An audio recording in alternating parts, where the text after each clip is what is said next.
બાઇકનો જે માલિક છે એ એવું કહેશે કે હું આ બાઇકના અંદર છેલ્લા 6-7 મહિનાથી આ લાલ ઘોડા ઓઇલ જ નાખું છું. અત્યારે એ ઓઇલ ચેન્જ કરાવવા આવ્યા છે અને એન્જિન જે છે એ બહુ જ ઓવરહીટ એટલે કે ગરમ થઈ ગયું છે. હવે આની અંદર અમે જ્યારે ઓઇલ જૂનું ઓઇલ નીકાળવા માટે એનો ઓઇલ પાન બોલ્ટ ખોલ્યો તો અમને ખબર પડી કે એના અંદર બિલકુલ ઓઇલ છે જ નહીં.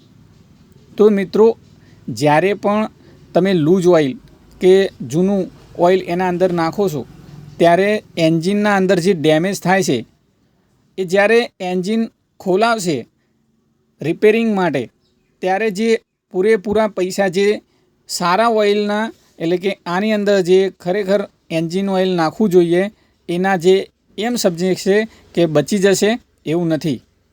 એ જેટલું ડેમેજ થશે એ સારા એન્જિન ઓઇલના ડબલ પૈસા લઈ જશે. એનો રિપેરિંગ ખર્ચ એટલો વધી જશે. માટે તમે જ્યારે પણ એન્જિન ઓઇલ નખાવો છો ત્યારે ટાઈમસર એન્જિન ઓઇલ નખાવો અને સારી ક્વોલિટીનું નખાવો.